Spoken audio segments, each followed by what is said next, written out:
CreepyCorner stories. Hey everyone, welcome back to CreepyCorner stories. You know, diving into the dark web is always risky, but sharing these stories with you makes it worth it. I'm curious, where are you watching this from right now? Let me know in the comments below. I noticed that these kind of stories hit differently depending on where you are. It might make the experience a little creepier. So tell me, are you watching from the safety of your home or somewhere less secure? I found job on the dark web. The warehouse I work at won't tell us what's in the containers. Now I know why. Hey Reddit, I don't even know where to start. This story doesn't feel real, even as I'm typing it, and honestly, I wish it wasn't. For context, I'm 22, currently living just outside of Portland, Oregon.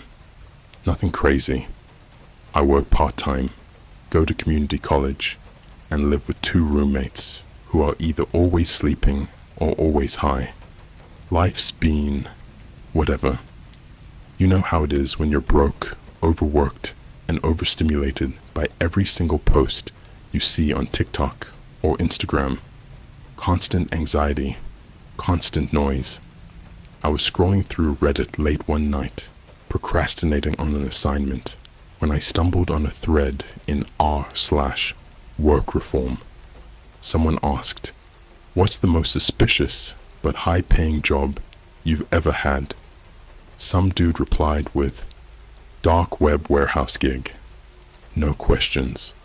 $400 a night. You don't want to know what's in the containers." I thought it was a joke, like a creepypasta or ARG, but the comment had over 2,000 upvotes and replies asking for more info. He never responded.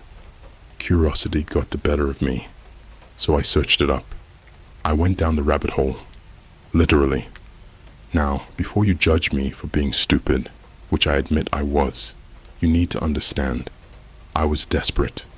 Rent was due. I was behind on credit cards, and my car, a beat-up 2007 Civic with one working window and a loud-ass muffler, was dying. I needed cash, fast. After a couple hours of digging on forums and Discord servers, I found this invite-only link to what looked like a Craigslist clone, but it was on tour. The design was basic, white background, blue text, very Windows XP, but sketchier vibes. The listing read, "Night shift warehouse, urgent hire, Portland metro area, $400 per shift, 12 a.m. to 6 a.m. No ID required. Do not ask about the containers. Contact Gray Fox, 1999. No ID? $400 for 6 hours? What was the catch?" I messaged the user. The reply came 3 minutes later. "You still in Portland? You got reliable transportation. No cops in your family. You cool with keeping your mouth shut?" I hesitated on that last part, but said yes to all of it. Within minutes, I got an address. Some industrial road near Gresham I'd never heard of. I was told to show up at 11:45 p.m. Black clothing, no phones. I almost didn't go, but $400, that was my entire week's rent. The night I showed up, the area was pitch black, barely any streetlights. My GPS glitched out and kept rerouting me in circles. I drove past this abandoned-looking warehouse like 3 times before I noticed a guy in a dark gray hoodie standing out front, smoking. No lights, no signs, no logos, just him. I rolled my window down, and before I could say anything, he flicked the cigarette and waved me in silently. The giant metal doors creaked open, and I drove into a place that looked like it hadn't been used in years, except it smelled clean, like industrial bleach and cold metal. Another guy, this one wearing all black, came over and pointed me to a parking area. No talking, no eye contact. There were others there, maybe 6 or 7 people. All looked regular, like they'd come from their second job or something. One girl had a Starbucks apron still half on. A guy had a Trader Joe's name tag. We stood in silence, waiting. You could hear this weird humming noise, like a power station, or maybe it was coming from underground. Then the supervisor showed up. That's what we called him, the supervisor. Nobody knew his name. He was tall, maybe 6'4", and wore this oversized black trench coat and gloves. Indoors, he spoke with this weird monotone voice, like English wasn't his first language, or like he'd been trained to talk as little as possible. He gave us one rule: do not ask what's inside the containers. If you do, you'll be removed from the program permanently. He handed us gloves, heavy-duty masks, not the COVID kind, more like painter masks, and earpieces. The work was simple: load containers onto freight dollies, roll them into a back room, then leave. No questions, no peeking, no phones. And the containers? Man, they weren't Amazon boxes or wooden crates like you'd expect. These were huge, like 6-foot black metal pods. No labels, no barcodes, no markings. Some had these cold, foggy frost spots on them, like they'd been frozen. Others, I swear they were warm to the touch. A few, even, vibrated. I know how that sounds. I would have laughed at myself too if I wasn't there. That first night, everything went okay. Weird, but okay. We moved like 20 of those things. They had to be heavy as hell, but oddly, they weren't. It was like the dollies were magnetic or something, gliding across the polished concrete like butter. The back room we rolled them into had this glowing blue strip around the ceiling and emitted this low-frequency hum you could feel in your chest. After the shift, we lined up again. The supervisor handed out envelopes. Cash. Exactly $400, crisp bills. No one spoke. We just nodded and left. It became a routine. For the next week, I came in every night. Same group, same containers, same rules. But that's when the weird stuff started. First, the girl with the Starbucks apron stopped showing up. Then, the guy with the Trader Joe's badge came in one night, pale as a ghost. He had a bandage on his hand and wouldn't look anyone in the eye. I heard him whisper something to another worker. It moved. I touched it, and it moved. Then one night, someone screamed. Not like a little scream either. I mean blood-curdling, horrific, echo through the building kind of scream. It came from the back room. We all froze. The supervisor stormed in. 2 guards followed. Nobody ever came back out. And the next night, that shift group, smaller. Only 5 of us showed up. The others were never mentioned again. That's when I realized this wasn't some under-the-table job. This was something else. Something wrong. And I was in too deep. I didn't plan to break the rule. It just happened. One night, after the screaming incident, the supervisor didn't show up on time. We were all standing there in the cold, concrete silence of the loading bay, listening to the hum from the back room. The air felt thicker than usual, like the oxygen itself was vibrating. There were only 5 of us left. Me, the guy with the bandaged hand, a tall woman who never spoke, and 2 new hires who looked like they had answered the same sketchy ad I had. Everyone kept their heads down. Nobody said a word. Then the lights flickered. Not just a little power surge flicker. Every fluorescent bulb buzzed and pulsed like a heartbeat, one by one, down the corridor. The hum from the back room deepened into this low mechanical groan that I felt in my teeth. The supervisor still wasn't there. That's when I noticed something strange near one of the containers at the far end of the row. It was leaking. A faint trickle of dark fluid was running down the side, leaving streaks on the metal. The air smelled metallic and sweet, like a mix of rust and burned sugar. The bandaged hand guy froze. He whispered, "It's doing it again." I asked him what he meant, but he just shook his head. His eyes looked hollow, like he hadn't slept in days. The tall woman muttered, "He told me if they start to leak, we call him." He said, "Don't touch it." I don't know what possessed me to move closer. Curiosity, stupidity, both maybe. But I stepped towards the container and noticed something on the surface. Finger-sized dents in the metal, pressing outward, like something inside had been pushing. The lights flickered again. This time, they stayed dim. You could hear the ventilation fans slowing down, whining. Then something tapped the inside of the container.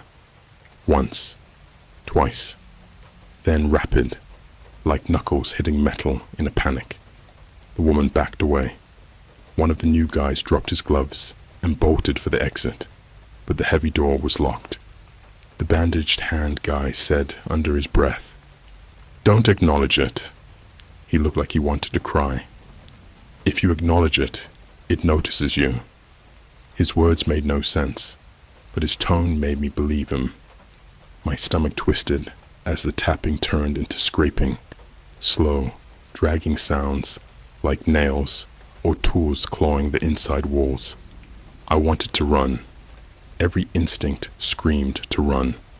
Then I noticed the latch. A tiny red light was blinking next to it, the kind of indicator you'd see on a biometric lock, except this one was fading in and out, like it was malfunctioning. With each blink, the scraping grew louder, and then the latch popped.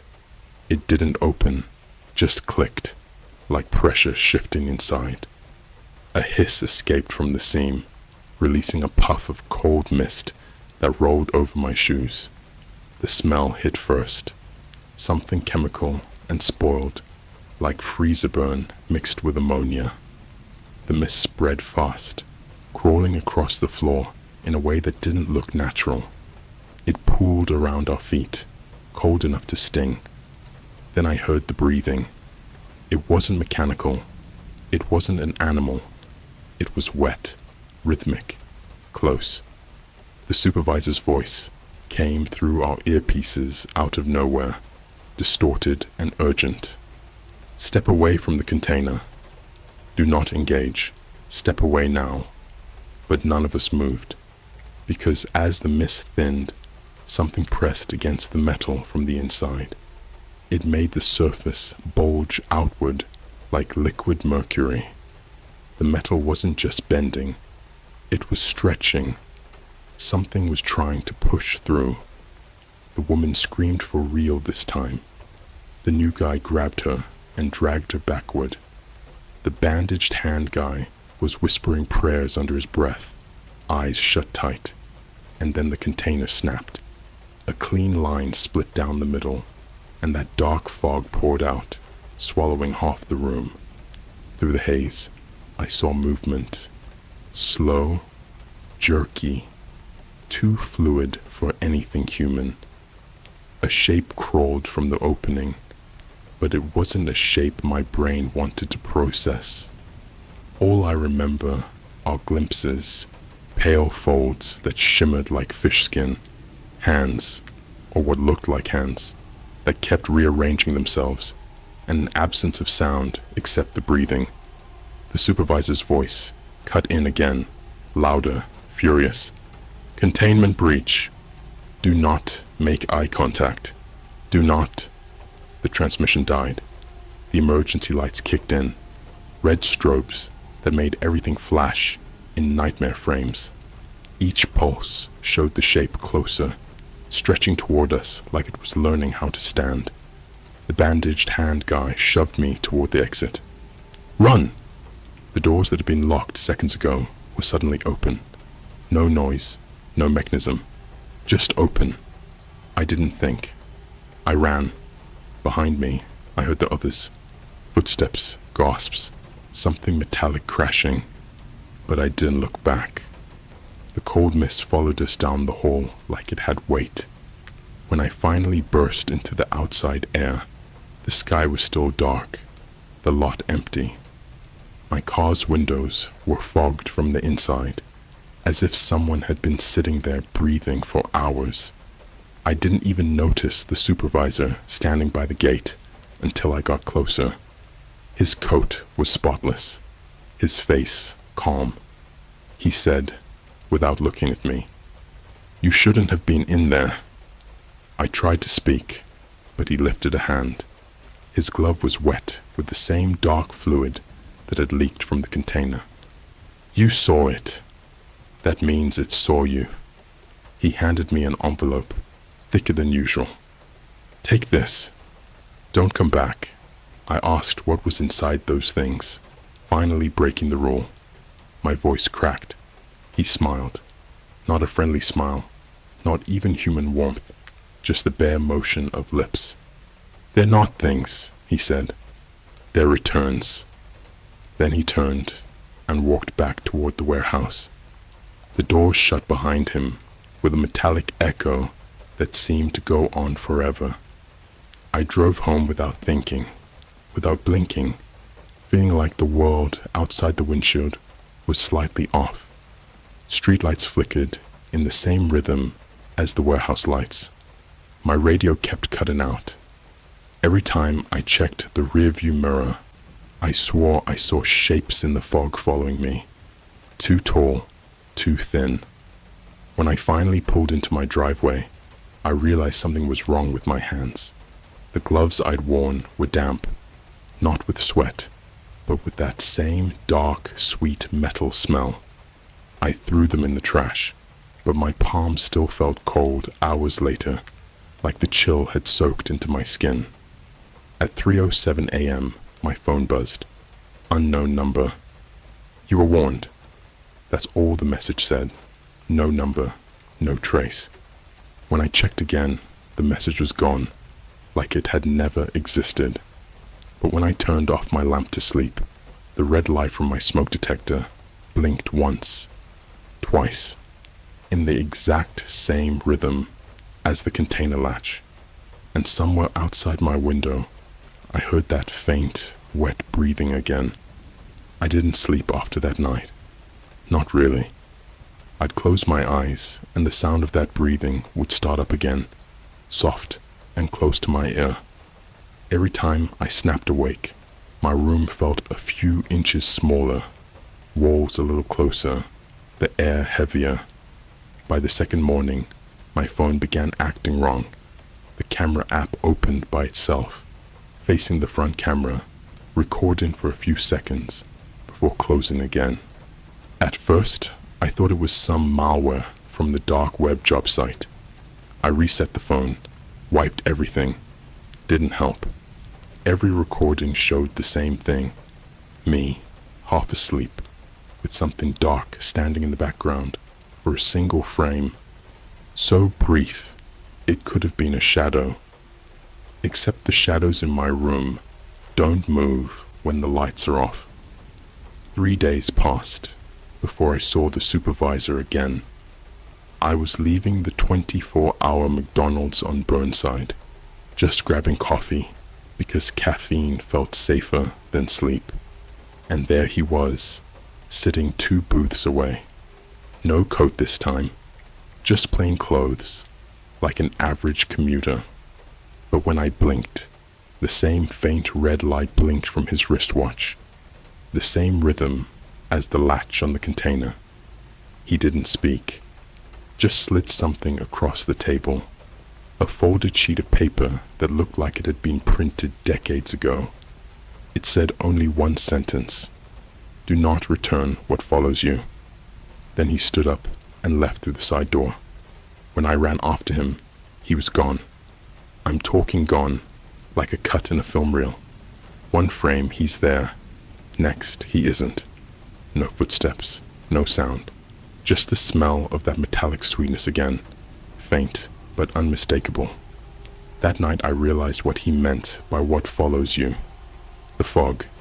It wasn't literal fog. It was in my mirrors. Steam on the bathroom glass would form patterns, circular, layered, like fingerprints, too big to be human. The circles kept multiplying, overlapping. When I wiped them away, they'd appear again, slowly, like something was breathing against the other side of the mirror. My roommates thought I was losing it. They laughed at first. Then one of them, Nate, went quiet halfway through his joke and just stared past me. He said he saw someone standing behind me. A man, tall, expressionless. When I turned around, nothing was there. But Nate moved out that same night. The next day, I went back to the warehouse. Couldn't help it. It felt like gravity, pulling me back. The gates were chained shut, signs posted. Property seized by federal authority. No entry, except there were fresh tire marks leading inside and a single security light flickering in the distance. I climbed the fence. Inside, the loading bay was empty. Every container gone. The floor was clean, too clean, like it had been scrubbed with acid. Only one thing remained, a faint line drawn in chalk across the concrete floor, looping in on itself, forming that same circular pattern I'd seen in the steam. The air hummed again, low and steady. Then my phone vibrated. A new message from an unknown number. They returned to the sender. Attached was a photo. My own driveway. My car parked out front. And behind it, in the fog, one of the containers. The same black metal. The same faint frost around the edges. I didn't even drive home. I called a friend, said I'd crash somewhere else for the night. But when I checked my banking app hours later, a new deposit had been made. $400 from an account labeled Return Fulfilled. It kept happening. Every morning, same time, another deposit. I tried blocking the account. The next day, it changed names. I stopped using my debit card.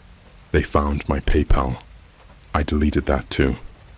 They sent an envelope of cash to my mailbox. Each stack smelled like cold metal. And with every payment, things around me shifted, barely noticeable at first. My fridge would hum on a lower note. My cat wouldn't go near the windows. Then my phone started playing sounds by itself. Muffled breathing, rhythmic tapping, sometimes static bursts that almost sounded like voices. One night, I played the recording backward out of curiosity. The sound resolved into something that made my stomach drop. It was me, whispering, "Send it back." I stopped leaving my apartment. The outside world felt unreal anyway. The lights at the intersection flashed in the same pattern as that latch. People's faces on the street blurred when I tried to focus on them. Even social media wasn't safe.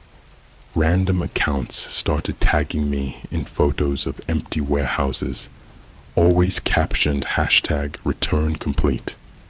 Then the smell came back. Sweet, metallic, heavy. My sink started dripping that same dark fluid I'd seen leaking from the container. Plumber couldn't explain it, said the pipes were fine. But every drop hit the porcelain with the same rhythm. Tap, tap, tap. I started counting. 6 taps, pause. 6 taps, pause. The exact timing of our shifts at the warehouse. 6 hours. Yesterday, someone knocked on my door. 3 sharp knocks. When I looked through the peephole, nobody was there. Just a fog creeping along the hallway floor. I almost didn't open it, but there was another envelope taped to the door. No writing, no seal. Inside, one photo. Me asleep in my bed. At the bottom corner, printed in tiny text, return authorized. I flipped the photo over, and in my own handwriting were the words, "They don't deliver packages, they deliver people." The air went cold. I could see my breath, even though the thermostat said 72. Then, faintly from the kitchen, my phone buzzed again. Another deposit alert. When I looked, the sender name had changed one last time. Warehouse division, returns, processing amount, $0.00, and under memo, balance transferred, asset reclaimed. The lights in my apartment flickered just now. The walls hum like the concrete in that back room did. Something is moving behind my reflection. If you see a shipping container sitting somewhere, it shouldn't be. Parking lot, alley, even a photo online. Don't go near it. Don't touch it. Don't even look too long, because once you've seen it, it's already seen you. You don't realize how much of your life is built on routine until that routine starts falling apart in tiny, silent ways.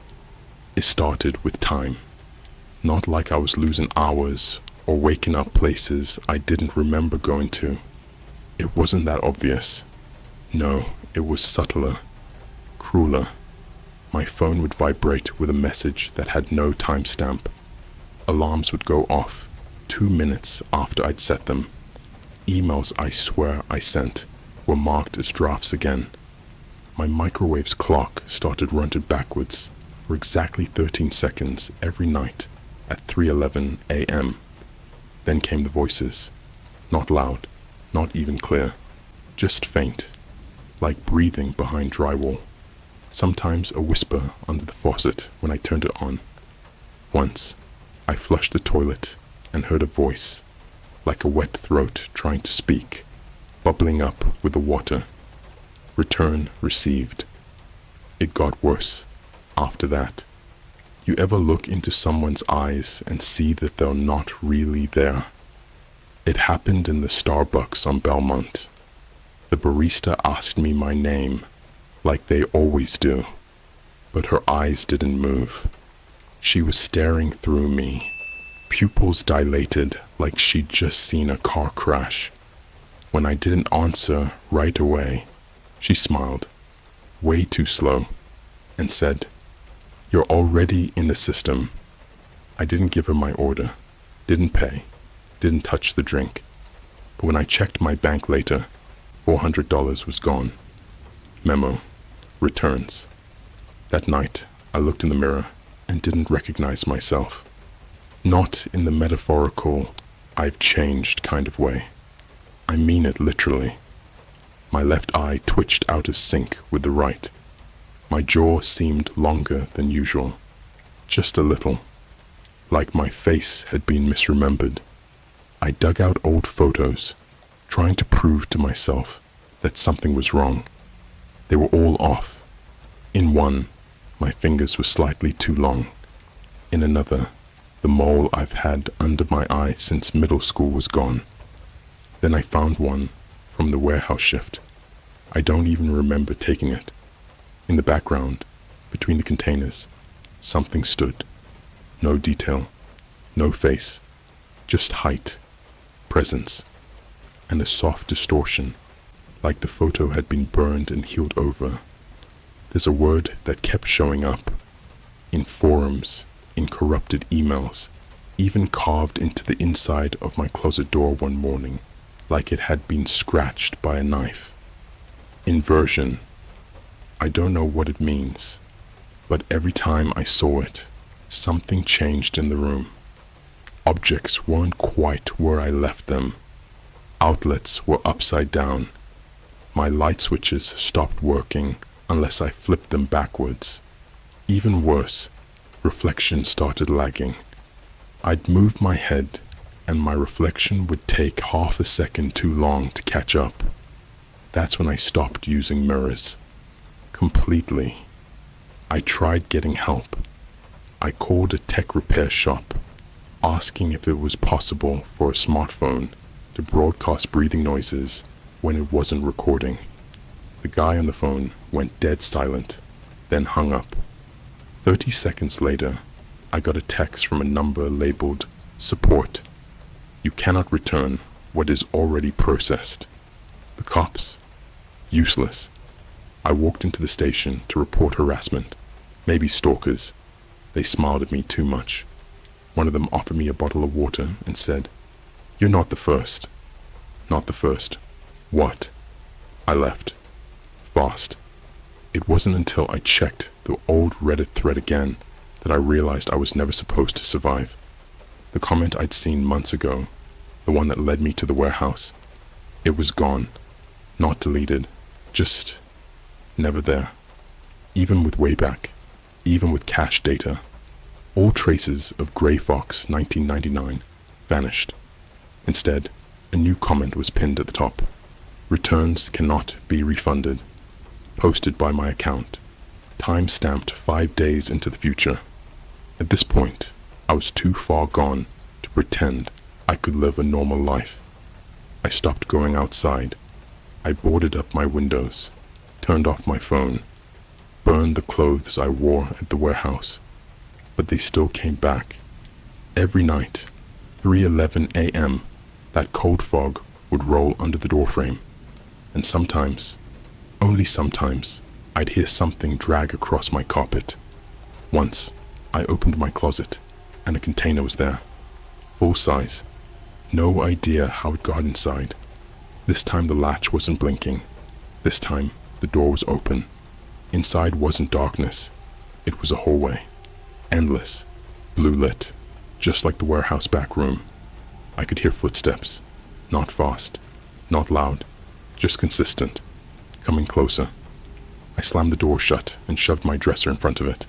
I didn't sleep. Couldn't. The next day, my neighbor went missing. Old lady. Lived alone. Sweet woman. Always left food out for the raccoons. Gone. Her apartment. Locked from the inside. All lights on. And her bathtub, according to the cops, was filled with something thick and cold that defied sampling. Their words, not mine.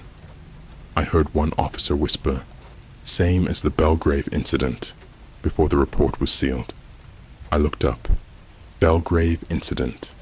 Nothing, except a blurry PDF from 1996 detailing a closed logistics facility in Wyoming. Guess what the company name was? Belgrave Freight Systems. Guess what the listed address was? Same as the warehouse I worked at. It was shut down in 2002 after sustained losses of biological inventory. No further explanation. The warehouse had existed for decades. And the containers. They've been moving for years. The truth hit me last night. I was digging through that PDF and found an employee roster. None of the names matched until I hit the last page. There, at the bottom, employee status, returned. Name, my full name. ID number, 411073B. Birth date, correct. Employment start date, listed as before I applied. Employment end date, pending extraction. My life isn't mine. It's a container. An experience packed and processed and sent to a location I'll never understand. I'm not living. I'm being observed. I'm a return. The fog's coming in again. Something's at my door, pressing its weight into the wood. I can hear the breathing, closer than ever. It doesn't knock. It never has to, because it's not delivering a message. It's picking up a shipment. It happened on the 13th night. I'd sealed every door, boarded every vent, covered every mirror, and stopped counting the cracks forming in the ceiling. There's a smell in the walls now, like warm blood and copper wiring, like something rotting that shouldn't be able to rot. I haven't seen the sky in days, not because I haven't gone outside. I have. It's just not there anymore. It's gone. The sky is gone. just a deep, colorless stretch of static, like the sky has been replaced by an old, flickering screen with no signal. Birds don't fly across it. Clouds don't move through it. It just buzzes. If you stare at it too long, the buzz crawls behind your eyes. I only lasted 6 seconds before I collapsed in the parking lot, gasping, pupils dilated, both eardrums ringing in unison.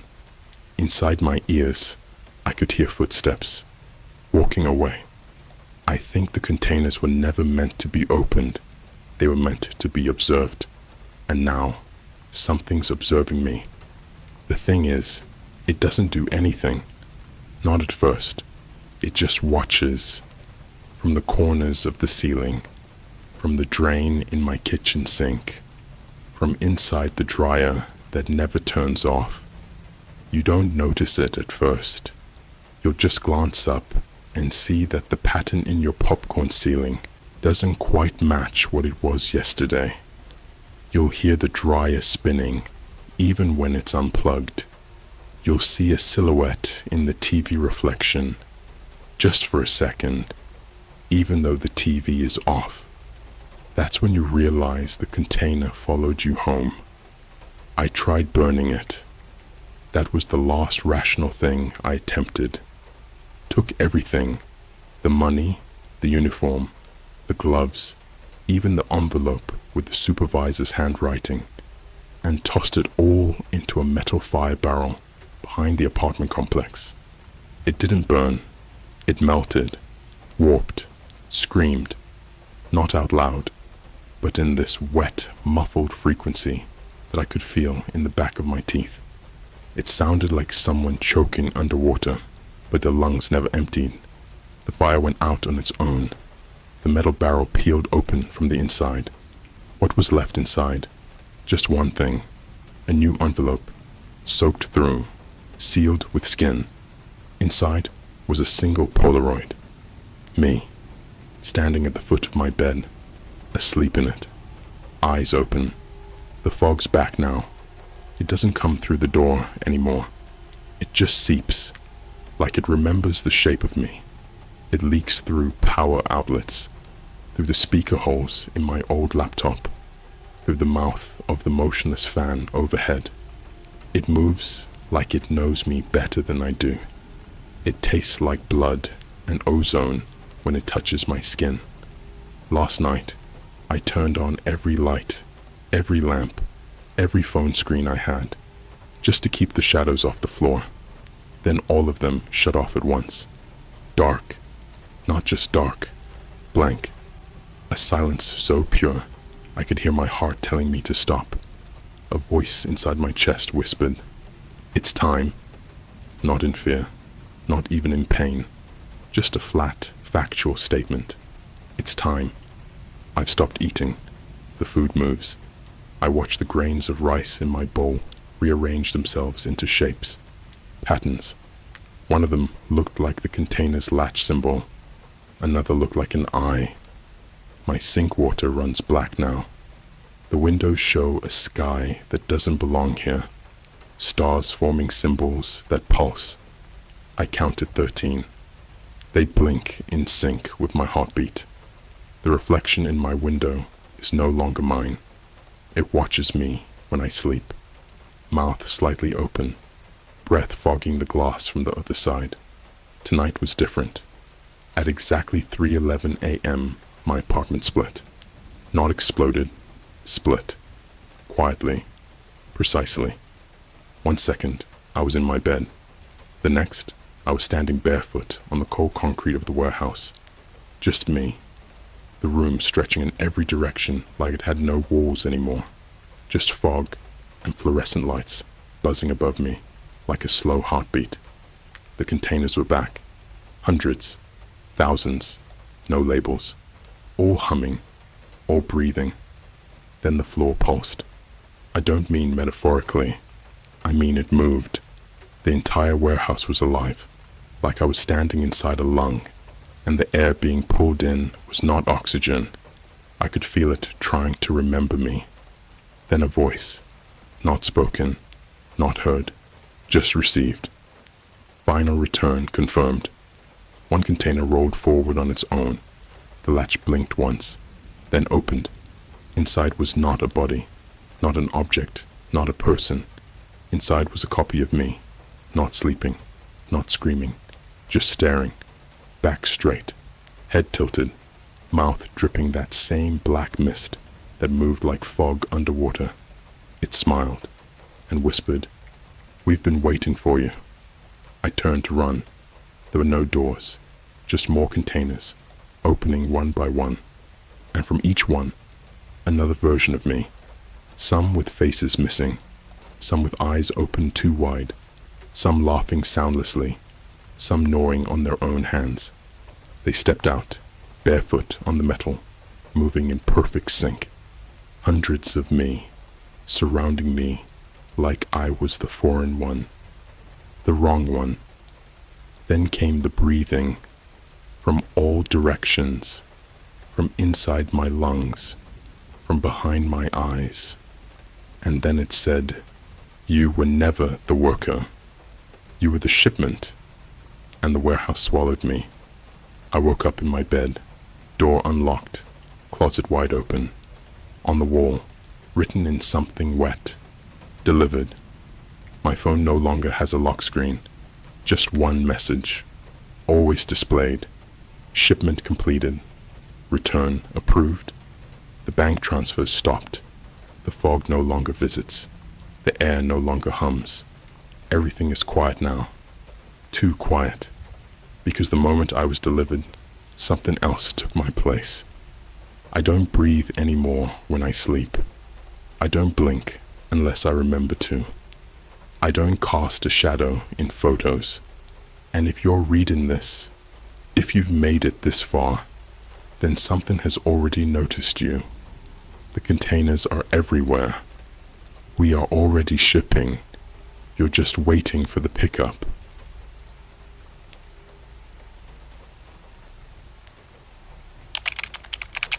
The people in my town always avoid the islands.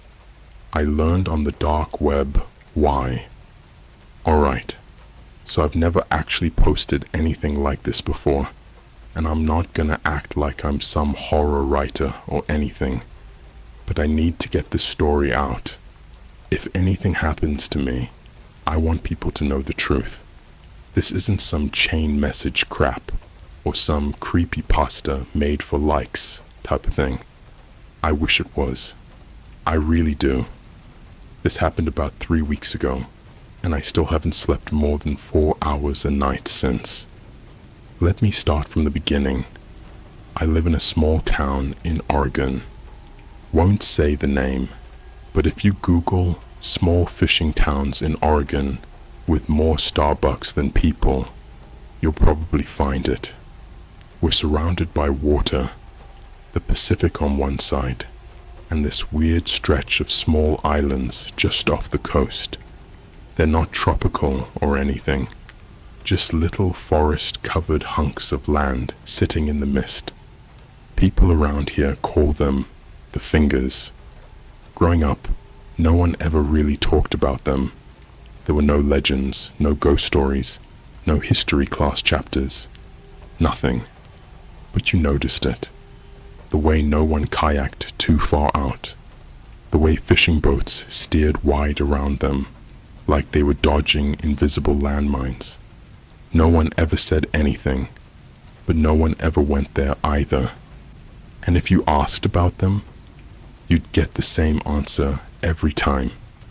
"Oh, they're just protected. Wildlife thing. Don't mess with them." That's it. End of conversation.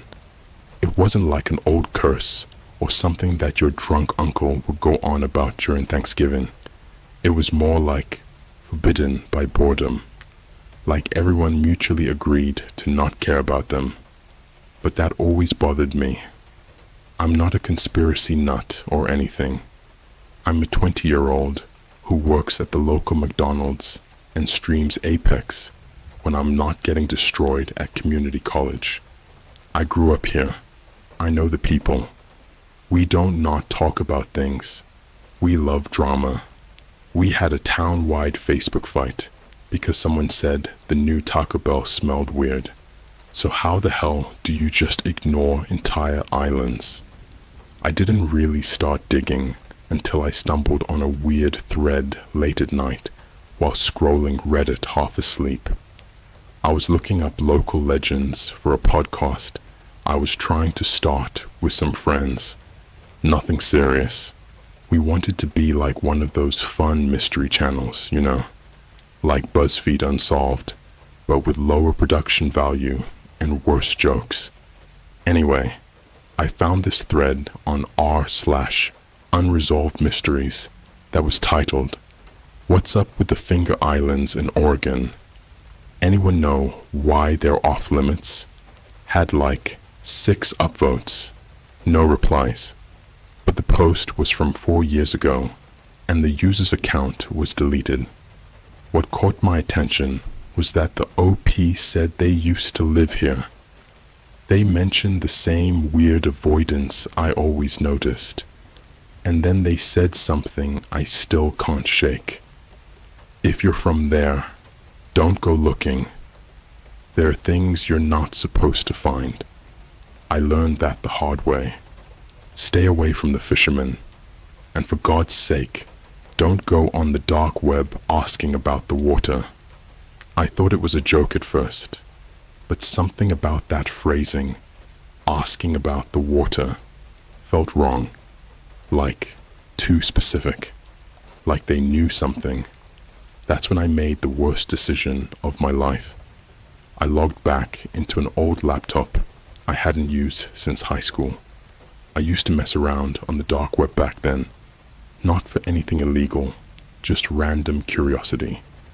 I had Tor installed already, a VPN, the whole setup. If you've been on the dark web, you know most of it is just scams and dead links, but every now and then, you find something real. It took me a few nights of clicking through old forums and dead marketplaces before I found a board called Waterlogged. Everything on the board was ocean related, missing divers, lost ships, creepier stuff too, like audio clips of weird sounds from the Marianas Trench, or deep sea footage with no labels and strange figures moving in the background. I posted something casual, just like, "Hey, anyone know what's up with the Finger Islands near redacted? Local legend or real deal?" Didn't think anything would come of it. But 20 minutes later, someone messaged me. Username was just a string of letters and numbers. N0, 3, TB, 3, F, 0, R, 3, D, 4, WN. All they said was, "They're not islands. Don't call them that. You shouldn't be looking." I replied with something dumb, like, "Okay, cool, spooky.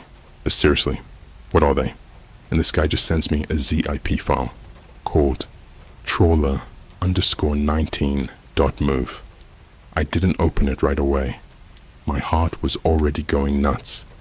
You ever get that feeling like you're doing something you know you'll regret, but you do it anyway because curiosity is louder than fear? Yeah, that was me.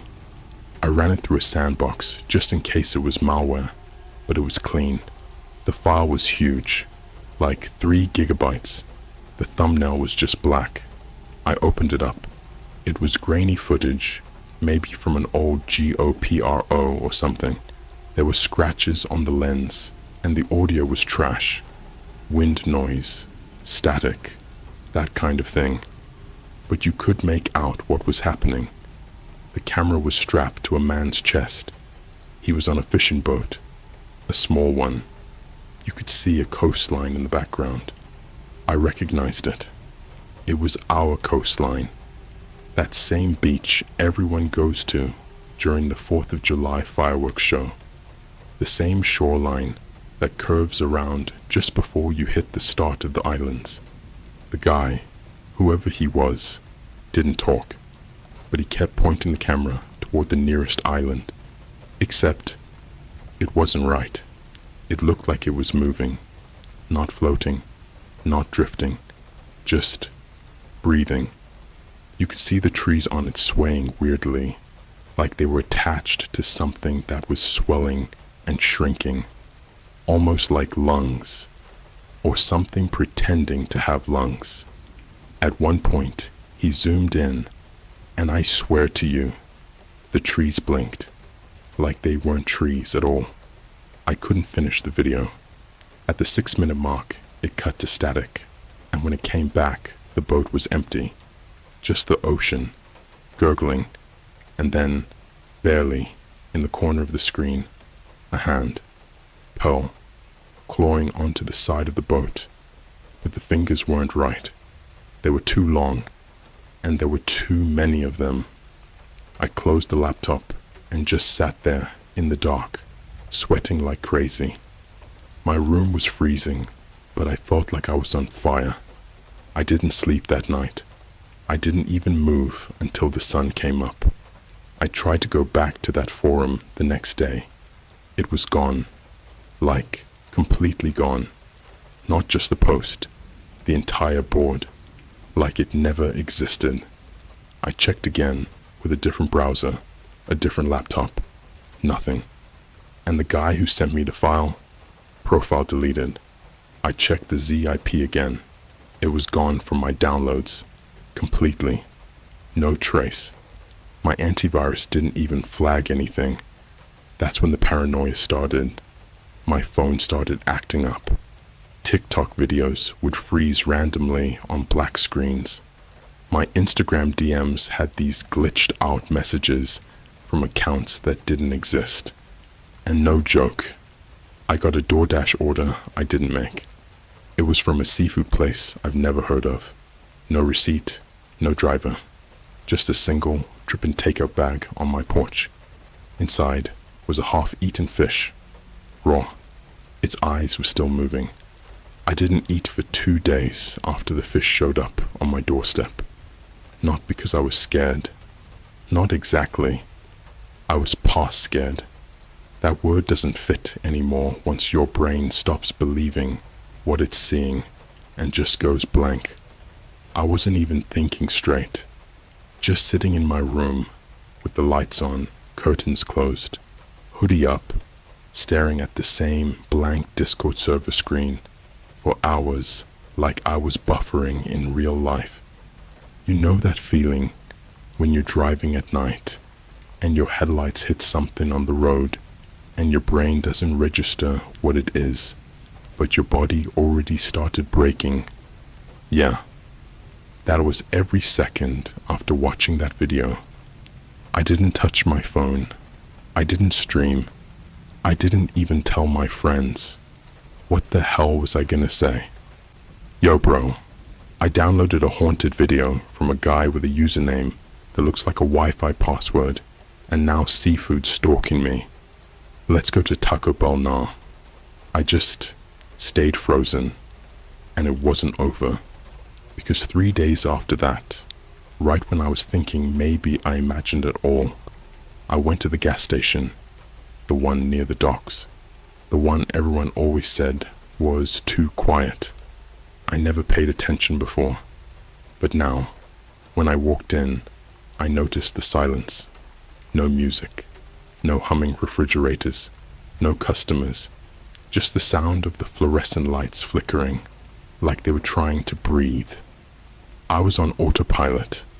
I grabbed a monster and a bag of those spicy chips that feel like they're made of powdered fire. I was halfway to the counter when I noticed the bathroom door was cracked open. I've been in that gas station 1,000 times. The door is always closed. I don't know why I looked inside. I really don't. Something just pulled at me. Like when you see a shadow move in your room and your brain knows not to look, but your body turns anyway. Dumb curiosity. The kind that makes people die in horror movies and everyone in the theater yells, "Don't go in there!" I went in there. The lights were off, but I could smell something immediately. Not like poop or something gross like that. It was metallic, wet, like rusted chains in a damp basement. My stomach turned. The whole room was covered in fog. Not steam. Fog. Like someone was vaping in the corner for 6 hours. The mirror was cracked and smeared with something dark. And right under it, on the sink, was something that looked like it was a jawbone. Human-sized. Just sitting there. Like someone left it behind while brushing their teeth. I backed out instantly. Almost slipped. My foot hit something soft. I looked down. There was a shirt balled up on the ground. Wet. But it wasn't just any shirt. It was a McDonald's uniform. My uniform. I hadn't even noticed I was wearing a different hoodie today. The shirt was mine. The tag had my name on it. The little stain near the collar from when I dropped sweet and sour sauce on it last month. Still there. It even smelled like fryer oil and cheap soap. I dropped it like it was on fire and bolted out. The cashier wasn't at the counter anymore. I didn't hear him leave. I didn't see him go. He was just gone. I threw the monster on the ground, ran out the door, and got in my car. I was already halfway down the road when I realized my tires were making this slapping sound, like I'd run over something. I pulled over. Every single tire had been slashed, with something sharp enough to slice sideways, not down. Long surgical cuts, not a punk with a knife, not a nail in the road. These were done with precision, like someone was dissecting the rubber. I sat in the car and just screamed, full on, hands on the wheel, forehead pressed to the horn, screaming into the empty dashboard while the fog from the bathroom clung to my hoodie. No cars passed, no phone signal, no birds in the sky. It was like the world had put me on pause. I walked the rest of the way home, 5 miles, in the rain, with the same thought hammering in my skull like a nail. They're not islands. I didn't know what they were, but I knew this wasn't just me anymore. When I got home, there was something taped to my front door. It was a Polaroid of me, standing in the gas station bathroom, staring into the cracked mirror. Except, I never looked in the mirror. Not once. I backed out immediately. I remember that clearly. But in the photo, I'm just standing there, smiling, my mouth too wide, my eyes pitch black. I turned the photo over. In tiny, shaky handwriting, it said, "We made this one better than the last." That night, I locked every door, every window. I unplugged every smart device in the house, even the Alexa. I turned off my phone and wrapped it in tin foil, like some paranoid freak. I covered mirrors. I moved my bed into the center of the room. It didn't help. At 3:47 a.m., I woke up to the sound of my front door unlocking, not breaking, not being kicked in, unlocking, with a key. Soft footsteps followed, wet ones, squishing sounds, like someone walking barefoot on soaked carpet. I stayed still. I didn't even breathe. Whoever it was walked into the kitchen, opened my fridge, clinked around some silverware. Then, they opened the microwave, beeped the buttons, started it, let it run for 16 seconds, then stopped it. Didn't take anything out, just left it flashing 3:47 over and over and over. I stayed in my room all night, gripping a baseball bat I hadn't used since Little League. At sunrise, I finally worked up the courage to step out. Nothing was stolen, nothing broken, but the microwave was open. Inside was a photo of the same fish from before, only this time it was missing its mouth, like someone had cut it clean off. The words, "Feed the copy," were written in mustard on the countertop. Now listen closely, because this is the part that still makes me want to throw up whenever I think about it. I went back to my room, thinking I needed to call someone, anyone, police, FBI, Ghostbusters. I didn't care. But when I turned my phone back on, I had 17 missed calls, all from me, my name, my number, my voice, on every voicemail. But it wasn't me. The messages were short, breathy, like someone was whispering while drowning. Some were just static, others were worse. In one, I heard myself saying something over and over. Don't look at the water. Don't look at the water. Don't look at the water. And in the last one, I whispered something I'll never forget. My own voice, my own lips. But I wasn't awake when I said it. He's already wearing your skin. You won't know it until you see yourself from behind. That was 3 nights ago. Since then, I've been seeing my reflection blink when I don't. I'll catch it smiling while I'm stone-faced. Once, I saw it mouth something I didn't say. I think it said, soon. Every night, I hear squishing footsteps in the house. Last night, I left a cup of water on the floor outside my bedroom. This morning, it was empty, and inside the cup was a tooth, one of mine.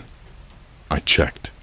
It's still in my mouth, but the one in the cup is the same exact shape, same filling, same little chip on the side. I think whatever's happening, it's copying me from the inside out, and it's better at being me than I am. You ever walk somewhere you've been 100 times, but it suddenly feels like the world shifted slightly to the left? That's what it felt like the night I went to the lighthouse. It was the oldest building in town, built in the 1800s, shut down decades ago. People mostly forgot about it unless it was showing up in some local Instagram story with a vintage filter and a caption like spooky vibes. No one ever actually went there, except the fishermen. You'd see their trucks parked down the road sometimes, late at night. Engines running, windows fogged up, never moving, just watching the water, like they were waiting for something to come back. I decided to go around 1 a.m. I wore all black, took the back trail through the woods, brought a flashlight, and kept my phone in airplane mode. Not that it helped. The screen was still glitching randomly and showing me my own photos taken from angles I never took. At one point earlier that day, it lit up on its own, FaceTimed my front-facing camera, and whispered something with my voice. We like how you think. When I reached the edge of the trail, I saw the lighthouse, but the door was already open. Just a crack. No lock. No chain. Just swaying in the wind like someone had been waiting for me. Inside was pitch black. My flashlight barely cut through the air. Everything was soaked, moldy, like the walls were sweating. I climbed the spiral staircase slowly. Each step creaked like it was reacting to me personally, like the lighthouse knew me. At the top, the lantern room was filled with static, literal static, like the air was a TV with no signal. I could feel it crackling on my skin, making the hair on my arm stand up, making my teeth feel loose. In the center of the room was a chair. Someone was sitting in it, back turned, shaking. They looked soaked, clothes clinging to them like seaweed, one arm twitching, a long fishing hook hanging from one shoulder like it was grown in, not pierced. They were watching something, a tiny screen embedded into the side of the wall that shouldn't even be there. It looked like an old security monitor, black and white, showing a live feed of my bedroom, real time, my bed, my desk, my hoodie draped over the chair, and someone sleeping in my bed. But I was here. I took a step forward, and the person in the chair snapped their head toward me. And that's when I realized they didn't have a face, Not like their face was missing. No, it was folded inward, like a glove turned inside out. Everything, eyes, nose, mouth, was collapsed into itself, twitching, like it was trying to suck itself further in, skin glistening like raw chicken, pulsing with each heartbeat. They didn't speak. They croaked, like a frog in a blender. And somehow, I understood what it said. He's already done it once. You're the second I turned to run, but the stairs were gone, replaced with a hole, pitch black, breathing, not echoing, breathing. The walls pulsed around the edge of the hole, like a throat waiting to swallow. Then I heard the sound, not footsteps, slapping, wet, dragging slaps, like something long and skinless was crawling up from the bottom. I jumped. Don't ask me why. I think my brain just short-circuited and said, death now is better than death later. I landed hard in the mud outside the lighthouse, sprained something in my wrist. But I didn't stop running. I didn't look back. I didn't even think until I got home, and the lights were already on. From the outside, I could see someone moving in my kitchen. I didn't go in. I waited across the street, crouched behind my neighbor's trash bin, like some wild animal, watching through the blinds of my own house. They moved like me, but not exactly. Like someone puppeteering a version of me after only watching a few YouTube videos. The movements were just slightly too mechanical, too deliberate, like the idea of being human was being mimicked. Then, and this part still makes my stomach twist like barbed wire, they stopped, looked directly at the window, not just the window, at me, through the blinds, through the fog, across the street, and smiled, perfectly, like a default Snapchat filter smile, not too wide, not too little, just enough to let me know, I see you, and I'm doing fine with your life. I went back to the woods. There's an old man who lives in a trailer by the tree line. I'd only seen him a few times. Everyone called him Crabjaw. I always thought it was a mean nickname because he was missing part of his mouth, like something bit through his cheek. Turns out it wasn't a bite. He did it to himself, to stop it from finishing the copy. When I showed up at his door, filthy, bruised, and shaking, he didn't even act surprised. Just handed me a towel and said, "You stepped in it, didn't you?" The copy C. I asked him what that meant. He didn't answer, just turned on an old CRT TV hooked up to a static-filled camera feed, like 12 angles, black and white footage, all pointed at different people in town. Every camera showed a different person looking at their own doppelganger.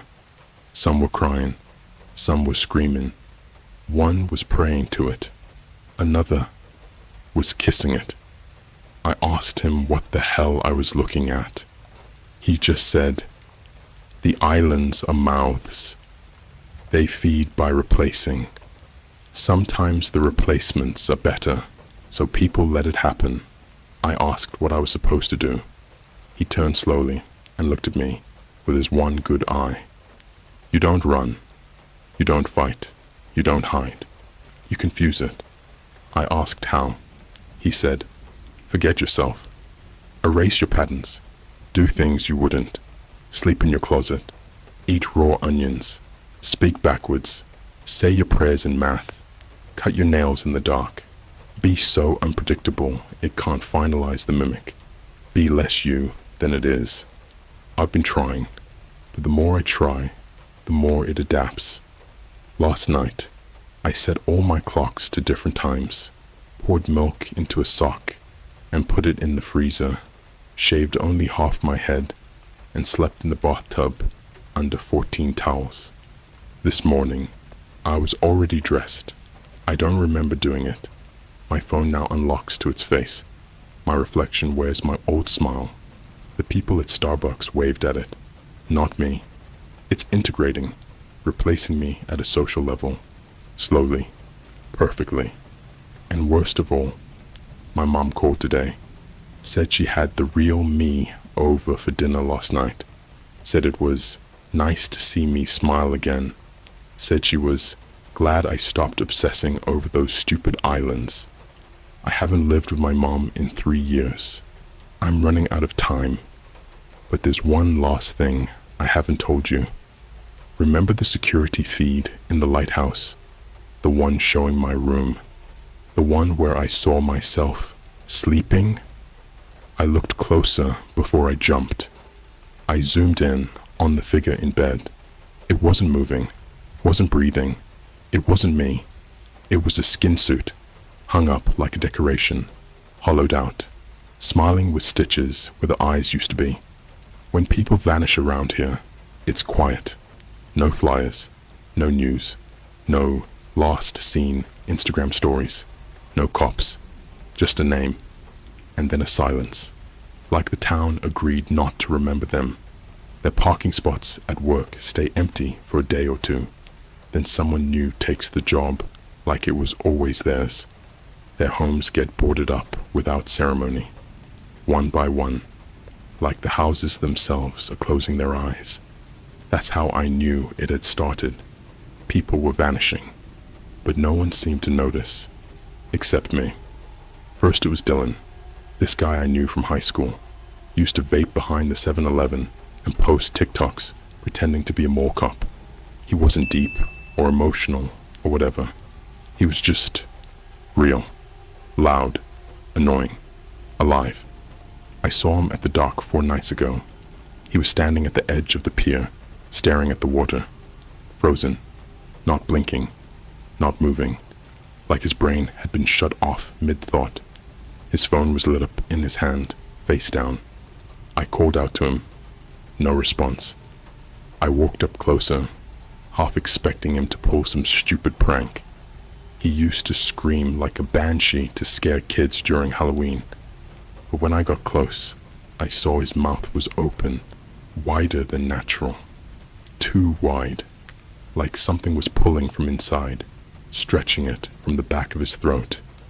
I heard something, a clicking, like wet bones snapping into place. And that's when he spoke. But his lips didn't move. The voice came from inside his chest. I'm just rehearsing it. Then he turned around. His eyes were gone. Not ripped out. Not bleeding. Just replaced. Each socket was packed with sand and tiny seashells, like some underwater grave offering. And get this, he smiled. A soft, stupid, empty smile, like someone just complimented his shoes. Then he walked off the dock, straight into the water. Didn't flinch, didn't shiver, didn't gasp. Just walked into the ocean until it covered his mouth, his eyes, his shoulders, his scalp. And then he was gone. I stood there, alone, shaking. No one came to help.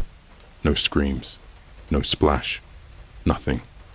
The water swallowed him like it had done it 1,000,000 times. And it gets worse. I went back the next day to tell someone, anyone, and he was there again. Same clothes, same shoes, same vape pen in his pocket. But it wasn't him. I know that sounds cliche, but you don't understand. This version of him had new teeth, not whiter, not straighter, new, bigger. His smile reached too far back, like his jaw was unzipped, and his skin looked worn, like it had been boiled, then put back on inside out. He waved at me. I didn't wave back. I just turned and walked. That night, I broke into the dock storage facility. I had to know more, had to see what they were hiding. There's a crawl space under the pier where the old fishermen used to keep nets, life jackets, rope. It was sealed off with rotting wood and a chain lock, but someone had already cut through it. The planks were still wet, like whoever went in hadn't come back out yet. I crawled through, flashlight in my teeth. The space opened up into a room, like a bunker carved beneath the beach. Saltwater pooled at my feet, barnacles on the walls. The air smelled like drowned lungs and rusted coins. I heard something, whispering. I followed it. Deeper in, I found walls lined with Polaroids. Thousands. Each one had the same thing. A person's face, half finished. One eye, half a smile. No nose.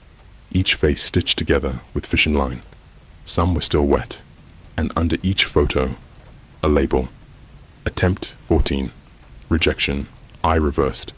Failure. Mouth detachment. Success. Dylan 2. Pending. You. There was one Polaroid sitting on a table in the center of the room, unlabeled. I picked it up. It was me, but not the current me. It was me from 2 days ago, wearing the exact clothes I'd worn when I took a shower and tried to rip off my own fingernails to confuse the mimic. And in the background of the photo was someone watching me from the mirror, someone in my skin. I dropped the photo and ran. Didn't look back, didn't scream. When I got outside, the air felt wrong, heavier. I looked up and the moon was gone, not behind clouds, just missing. And the water? It was boiling. No steam, no bubbling sound, just rolling, like something massive was moving underneath it, like the whole ocean was breathing through a slit in the earth. And then I saw them, figures walking out of the water, tall, thin, bent wrong, their arms dragged behind them like ropes, their faces sagged forward like they were melting into their own chests. One of them turned toward me and opened its mouth and sucked in the fog around it like a reverse scream. And in the haze, I heard it say, "You left the door open. You don't get to leave." I blacked out, woke up on my front lawn, naked, covered in handprints, my own handprints, dozens of them, on my back, my legs, my face, my throat, all the same size, all mine, as if I had been held down by myself. My neighbor waved at me like I had just gotten home from a jog. No questions, no alarm, nothing. I stumbled inside, showered until my skin peeled, scrubbed until I bled, burned my clothes, checked every inch of my body in the mirror. My eyes looked cloudy. My fingerprints didn't match my phone anymore. Last thing, 2 hours ago, I got a notification on my phone, not from an app, from the phone itself, like system level, gray bubble, no icon, just one message. Replacement complete. Syncing memories. I tried to turn it off, wouldn't let me. All my photos, gone, replaced with duplicates, slightly wrong, smiles too wide, shadows in the backgrounds. Some photos I don't remember taking, like one of me standing in the shower, smiling, eyes closed, mouth open, and there's something inside my mouth, long, thin, gray, almost like a tongue, but not mine. This is the part where most stories lie to you. They wrap it up. They give you a villain, a fight, a flame, a scream, a final girl, a last stand, a door slamming shut. I don't get that, because this wasn't a story. It was a process, a slow, wet, crawling thing that chews your identity down to a soft, pliable memory and rebuilds you into something that fits inside it. And I let it happen. Worse, I understood it. It started on the last night I ever believed in me. I hadn't eaten in 4 days, couldn't keep anything down. Everything tasted like salt and metal, like biting into a rusty coin pulled from deep in a throat. My skin was starting to peel in patterns, like someone had drawn maps on me and then flayed them with hot water. My tongue wouldn't say my name anymore. I tried. I said, "My name is..." and my mouth whispered something else.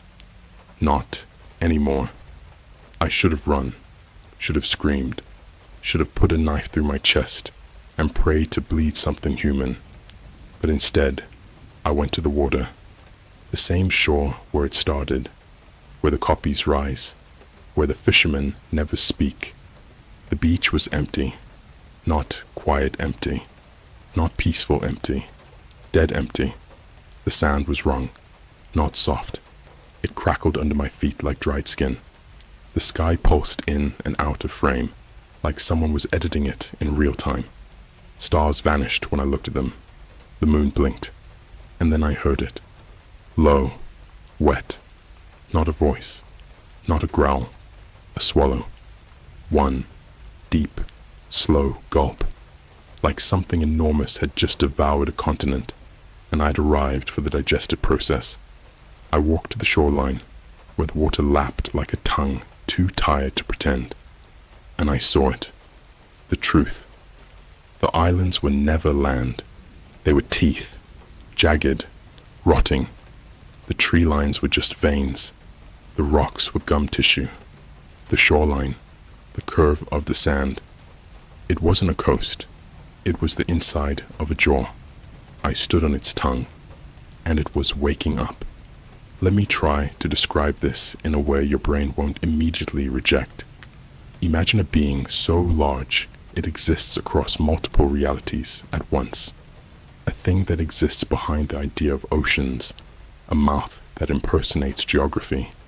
You don't live next to it, you live inside it. And once it notices you, once you become aware of what it is, it replaces you.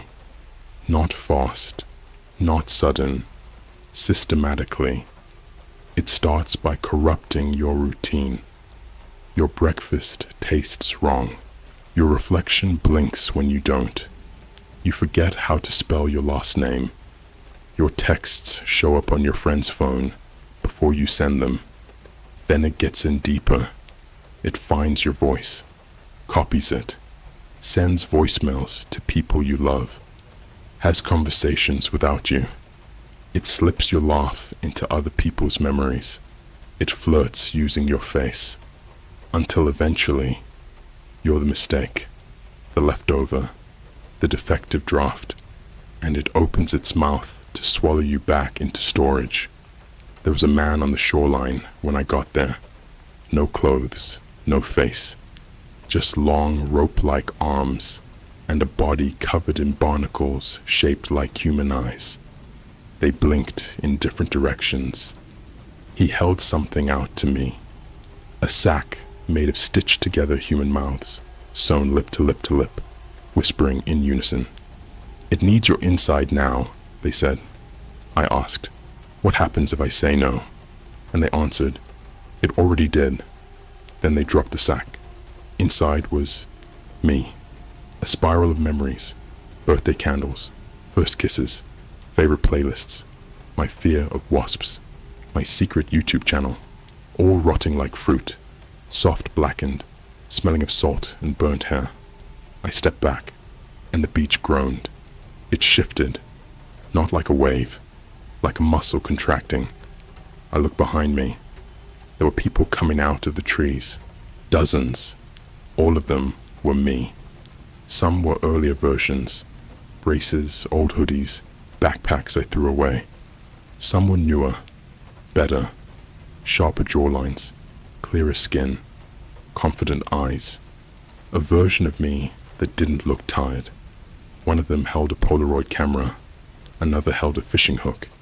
The third, the one who smiled like my mother used to, reached out and whispered, "You're the last part that still struggles. Let go." The water parted. A mouth opened beneath it. A true mouth, too wide for physics, too deep for sound.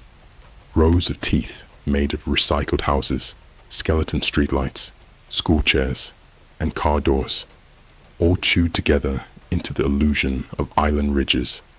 The tongue was miles long, and it was naming people as it flexed. Names I recognized, people I'd known, some that had never been born yet. I dropped to my knees and screamed, and the beach screamed back, not in anger, in joy, like a womb recognizing its child. What happened next didn't feel like pain. It felt like being translated. My thoughts stopped having words and started becoming shapes. I could feel my memories being catalogued, one by one, as if a librarian with eyeless fingers was filing my life into drawers. Then I split. Not metaphorically. I felt my bones dislocate, my voice fork, my skin shed in layers. One layer stepped forward, took my face, looked back at me with true empathy and said, "I'll be kinder than you were." And it walked into the town, and no one screamed. I don't know where I am now. I feel like wind stuck in a throat. I see things I shouldn't. Babies born with someone else's laughter. Dogs barking words in dead languages. People talking to reflections that move before they do. I'm in between, in the swallow point, the soft tissue between the old body and the next version. And it's almost done with me. I hear the others now, the failed copies. They sing in reverse. They tell me secrets I was never meant to know. Like, the ocean isn't water. It's the exhaled breath of something sleeping. Teeth are older than time. The first thing to ever live was a bite. Mirrors don't reflect. They audition. And most of all, the more you try to survive it, the more it understands how to wear you. So this is it. This isn't a warning. This isn't a cry for help. It's a replication log. By the time you finish reading this, you'll feel it too. A phone call from a number with your name. A TikTok of you, doing something you never filmed. A reflection that lingers too long after you walk away. A voice in your house saying your thoughts before you think them. If any of those have already happened, you're next. Because the mouth is open now, and you taste familiar.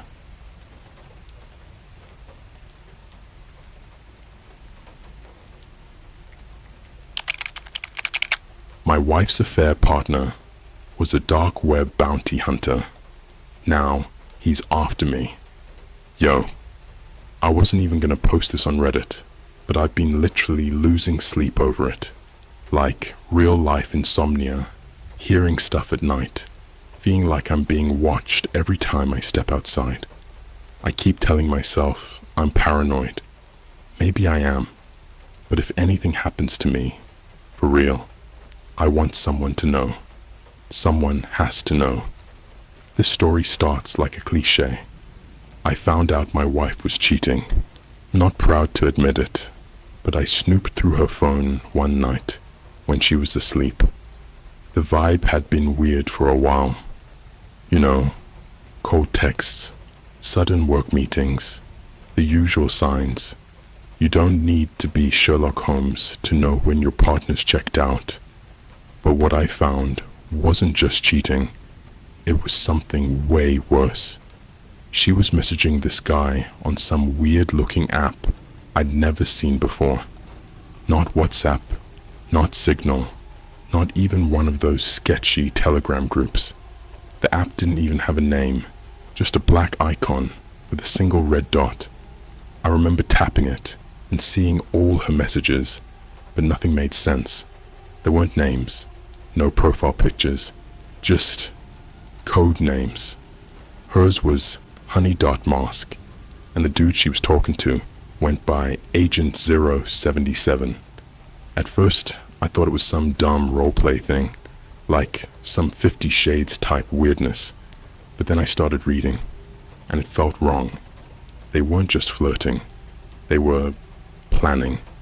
Stuff like, target has been ID'd, confirming location, Starbucks off Interstate 80 exit, 7 p.m. Get the cash wired to the cold wallet. I don't move without funds. No collateral. Keep it clean. You know the rules, dude. I thought it was a game. Some cringe crime kink stuff. But then I saw one message that literally made my blood run cold.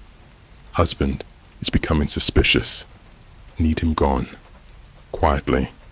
Not traceable. That was 3 weeks ago. I never confronted her. I wanted to, but something deep in my gut told me not to. I played it cool, acted normal, slept beside her like nothing was happening, while silently freaking out inside every time I heard her phone buzz. I screenshotted everything, sent it to my own email, made copies. I even contacted a buddy of mine who works in cybersecurity. I'll call him Nate. And he told me the app was a known access point to a dark web client. Not Tor. Something deeper, more encrypted, like a third-layer darknet portal. He said normal people don't get on it. You either need a private key or an invite code, like a members-only club. He looked at the code names, said they rang a bell. Apparently, Agent 077 has been rumored in some forums as a cleaner, not like a janitor. The other kind of cleaner, a bounty hunter, but not the Boba Fett kind. More like the take you out and make it look like an accident kind. And suddenly I'm sitting there, staring at my wife, eating her Starbucks pumpkin muffin, scrolling through Instagram, and I'm thinking, is she trying to kill me? Things got weirder after that. First, I started seeing this black Honda Civic parked across from our apartment building. Not unusual in a city, I get that. But it was always there. Same spot. Engine running. Tinted windows. I'd walk the dog at night, and I swear on everything, it would follow me. Never super close, but just enough that I noticed. One night, I tried to get close to it. I crossed the street fast, phone camera ready, and the second I got near it, the lights went off, and it peeled away like something out of a Jason Bourne movie. Then there were the messages. I started getting these creepy DMs on my Instagram, totally burner accounts. No followers, no posts, random usernames like unknown sender 491 or eye-in-the-night _ Stuff like, you shouldn't have looked. She chose him. Not you. Sleep with one eye open. I went to the cops, filed a report. They took it down, gave me some generic advice, but nothing happened. What could they do? My wife denied everything, said I was being paranoid, that I was spiraling. She even made me feel crazy for a while. And then, she left. Just packed her bags, said she needed space, and moved into a hotel in the city. Gave me some crap about wanting to find herself. But I knew what she was doing. She was trying to put distance between herself and the crime scene. Me? The weirdest part? One day after she left, I came home from work. I manage a tech store at the mall, nothing crazy. And my apartment was different. Not like ransacked or broken into. Just off. Stuff was moved. My cereal box was facing the other way. My toothbrush was dry, but the toothpaste cap was off. My laptop was warm, even though I hadn't touched it all day. I checked my hidden cam. I had one set up facing the living room, just in case. And guess what? The footage was gone. Wiped clean. Except for one frame. Literally just 1 second of static. And then a single frame of a man's face. Half in shadow. Wearing a black beanie. No expression. Staring straight at the lens like he knew it was there. I paused it and zoomed in. You know those deep fake horror animations on YouTube where the face isn't quite right? That's exactly what it looked like. Like a real face, but too clean, too symmetrical, like someone made it in a lab. I showed it to Nate. He went pale and told me to leave the city. I haven't yet. I've been trying to gather everything, prep a burner phone, hide my copies in different places. I even booked a room at a cheap motel on the outskirts of town, just in case I have to run. And then this morning, I woke up to a note taped on my front door. Not inside, outside, folded, plain white, typed in all caps. You have until Halloween to disappear. After that, you're part of the contract. It's October 13th today. I don't know who to trust.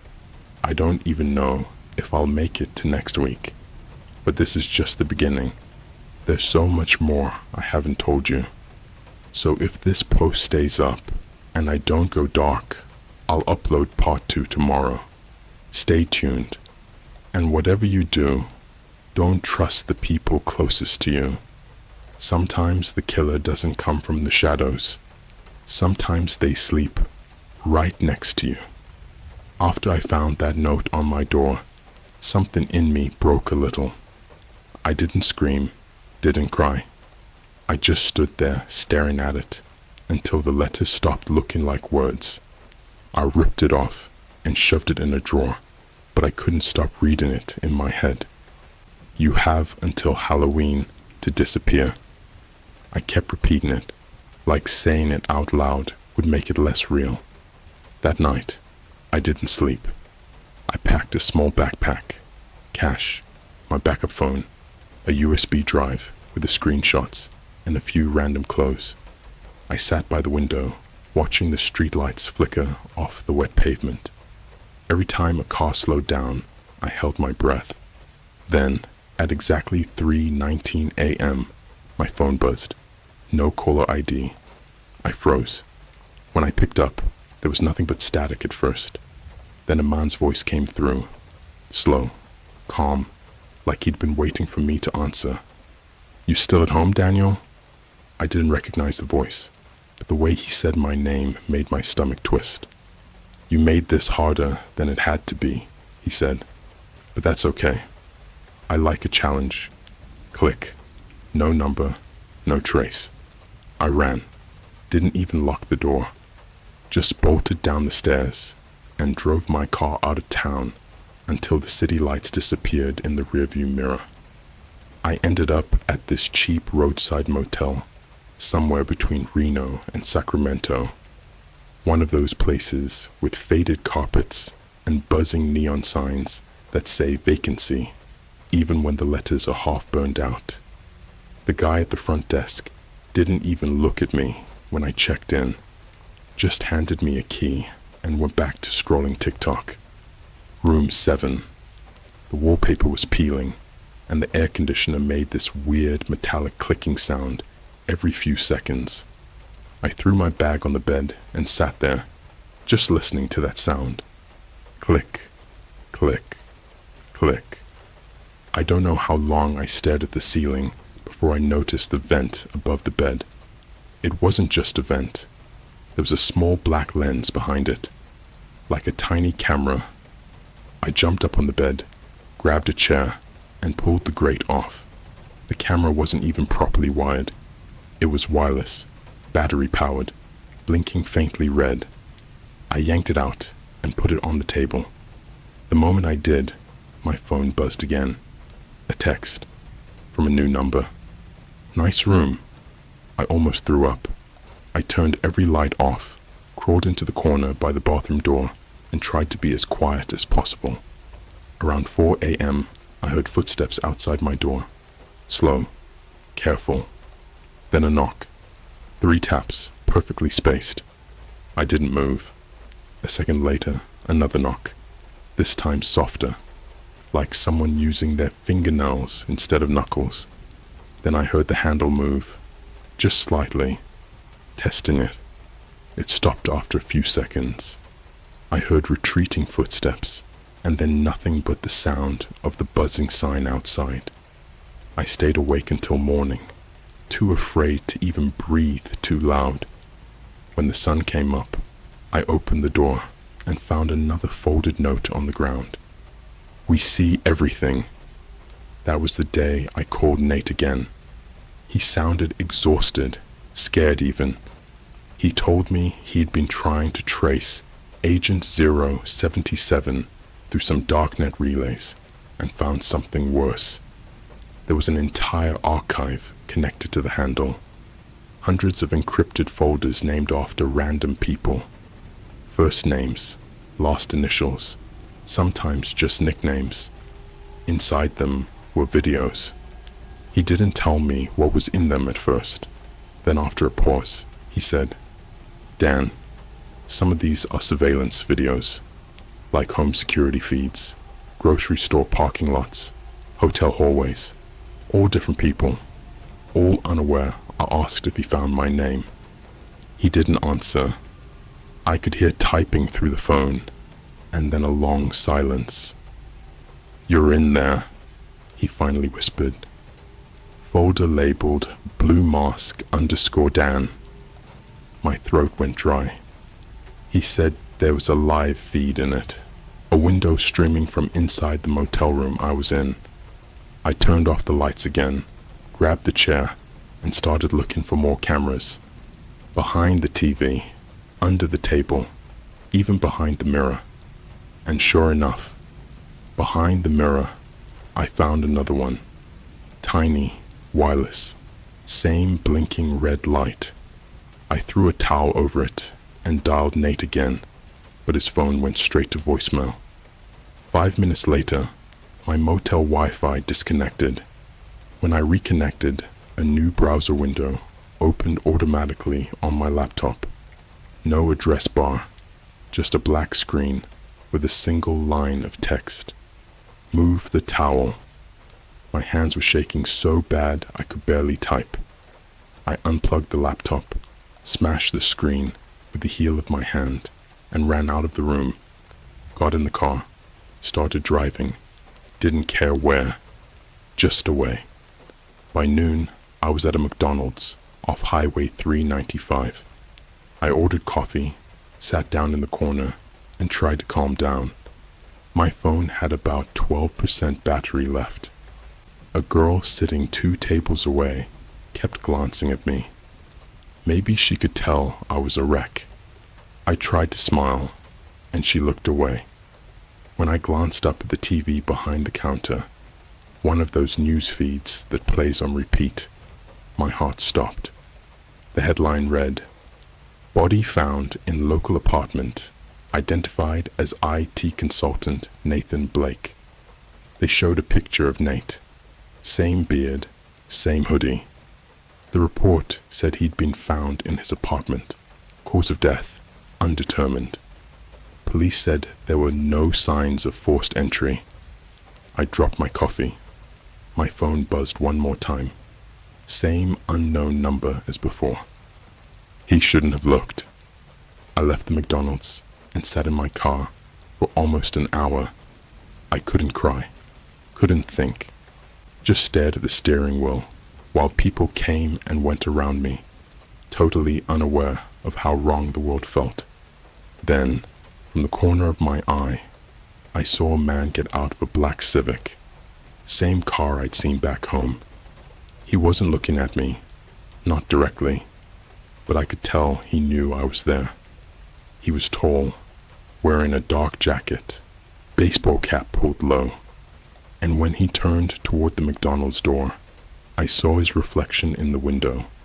His face was the same one from my deleted camera footage, the symmetrical, expressionless one. He walked inside without a glance at me.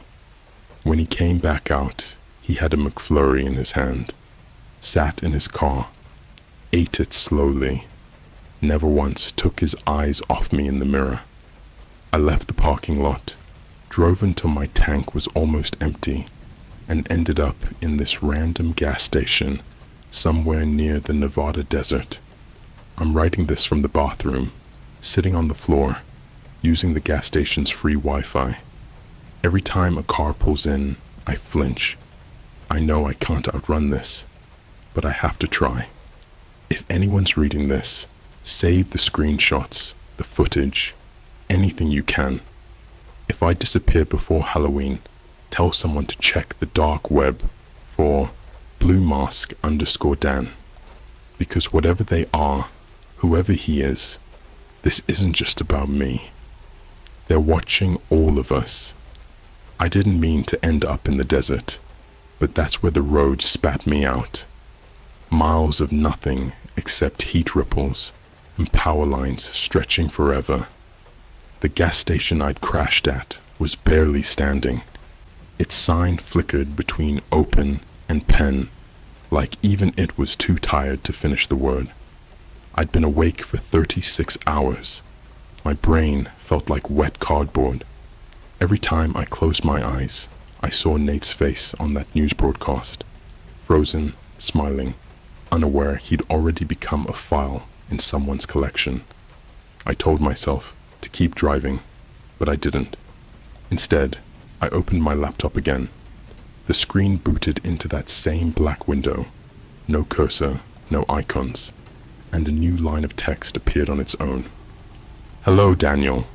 Then, "Don't run, we're near." The Wi-Fi was off. No service. Still, the message kept typing itself out. "We want you to understand." The words paused. Then another window opened. A media player. The title read, "Archive//Blue Mask." The video started with static, then slowly faded into a feed of my old apartment, the one I'd fled. The camera was fixed on the couch. A timestamp in the corner showed yesterday, 2:47 a.m. There I was, asleep on the couch, twitching under a blanket. A second later, a figure stepped into the frame. All black clothes, that smooth, symmetrical face. He leaned close to the camera, and then he spoke, but the voice came through my laptop speakers, perfectly clear, like he was right behind me. "You should never have looked through her phone." I slammed the laptop shut. The sound kept playing, muffled inside it.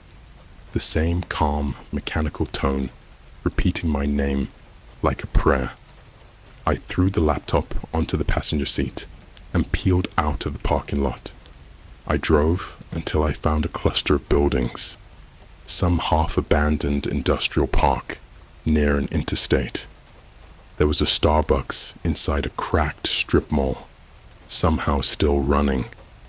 I needed Wi-Fi, people, witnesses. When I walked in, the smell of burnt espresso hit me. Everyone looked normal. College kids, a couple of truckers, an older woman reading a magazine. For a few minutes, I almost believed I was safe again. Then I saw it. On the community corkboard near the restroom, where people pin lost dog flyers and job ads, there was a Polaroid. My face, taken from behind, same clothes I was wearing right now. Someone had scrawled across it in red marker, "Order ready." I tore it down and looked around, heart hammering. Nobody reacted. The barista called out for a latte. The truckers laughed at something on their phones. When I glanced back at the corkboard, another Polaroid had appeared in the exact same spot. Same picture. I ran outside and nearly collided with the man coming in. He dropped his phone, muttered an apology, and when I picked it up to hand it back, the screen flashed white for a split second, just long enough for me to see my own photo as the wallpaper. He smiled like he hadn't seen it. "Thanks," he said. His eyes didn't blink while he said it. I drove again, aimlessly, until the desert swallowed everything. The sun went down in this blood-orange haze, and by the time the stars came out, I was completely alone on the road. That's when the radio cut out, all static. Then a voice, his voice, came through the speakers. "Don't waste gas." Exit ahead, I stared at the GPS. There really was an exit half a mile ahead, a cracked road leading toward a cluster of abandoned warehouses. I told myself not to go. I went anyway. The buildings looked deserted, shattered windows, faded graffiti. But the moment I stepped inside the biggest one, lights flickered on. Dozens of old CRT monitors lined the walls, each playing silent video loops. One showed my apartment hallway. Another showed the Starbucks from earlier. A third, the McDonald's, where I'd seen the Civic. All angles, all times, all me, everywhere I'd been. Then one screen blinked to life at the end of the row, showing a live feed of the warehouse interior. Me, standing there, staring at it. On the edge of the frame, something moved. I turned around. No one. When I looked back, the screen was zoomed closer, the image slightly lagging, like whoever was behind the camera was walking toward me. I backed up, eyes darting between the monitors. The hum of electricity grew louder until it became this low, shaking sound, almost like breathing. The last thing I remember before the lights cut out was the whisper, coming from every speaker at once. Welcome to the archive. I woke up on the floor hours later. My phone was gone. My car keys too. The monitors were all off except one. It showed a file directory again. Archive/blue mask/level 2. There was a new folder underneath it, time-stamped tonight. It was named exit_recording. When I clicked it, there was only one file, a video thumbnail of a man sitting in a car, engine running, dashboard light glowing red. Me. The timestamp said 10 minutes from now. I left the warehouse without looking back. I don't remember finding another car, but I must have, because I'm typing this now from some roadside diner 2 towns over, surrounded by strangers who all pretend not to notice the shaking in my hands. Every window here reflects just enough for me to see behind me. And sometimes, in the glass, I think I see him, standing there, perfectly still, watching. I know now what the archive is. It's not just surveillance, it's replacement. They don't kill you, they erase you and leave something behind that looks exactly like you. If you see me posting again after Halloween, don't believe it's me, because once your name's in that archive, the next version of you is already loading. I've stopped checking the date. Somewhere along the line, I gave up on calendars, gave up on sleep, time, logic, anything that tries to convince me that this is still reality and not some kind of long, slow deletion. Since the warehouse, I haven't seen another real face. I don't even know if I'm still in Nevada. All I know is I've been moved. I woke up cuffed to a rusted gurney in a white room with no doors, just a ceiling vent, a drain in the floor, and a single flickering overhead light that buzzed in Morse code intervals like it was alive.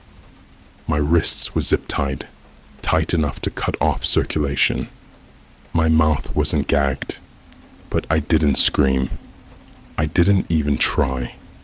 Screaming was for people who thought someone was coming to help. The walls weren't blank.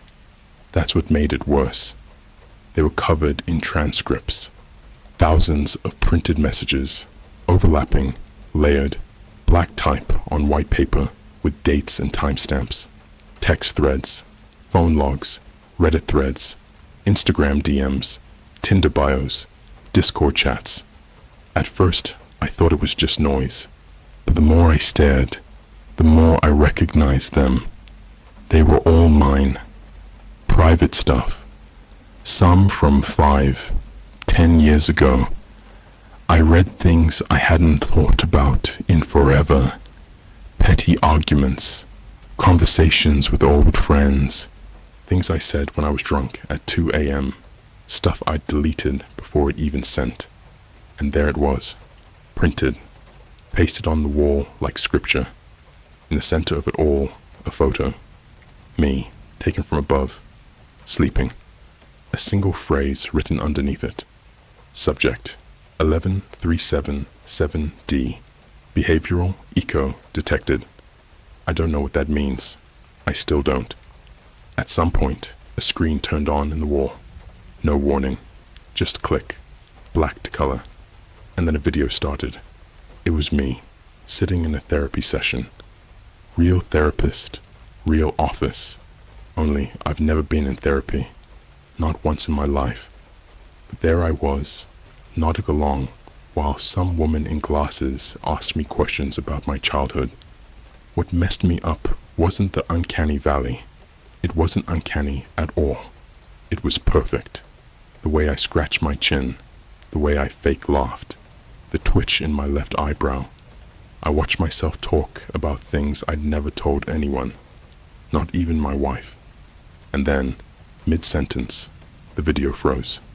Another message typed across the screen, white text on black background.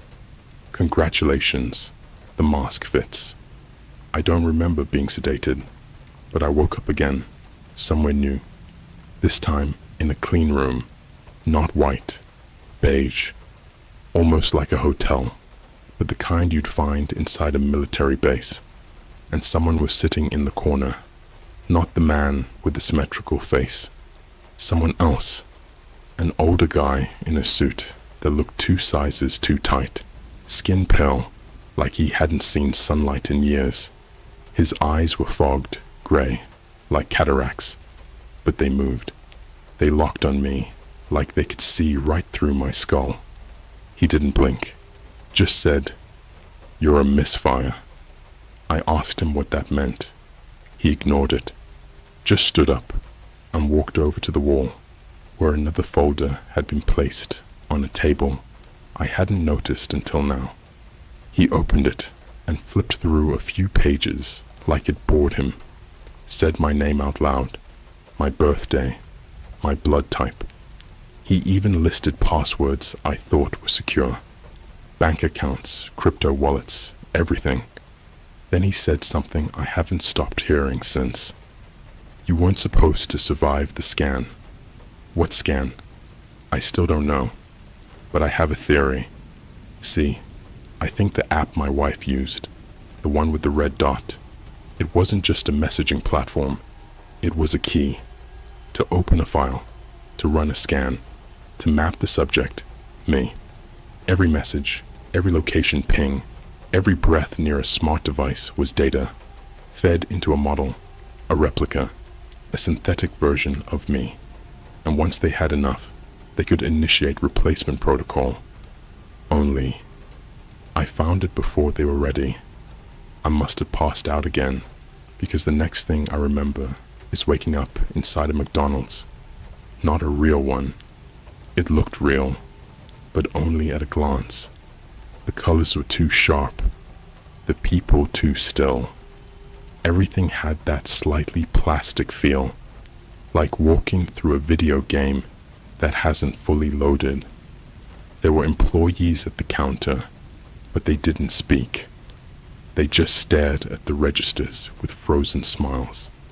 A customer sat at the window, holding a Big Mac that didn't have any meat in it, just bread, and there was a mirror near the bathroom.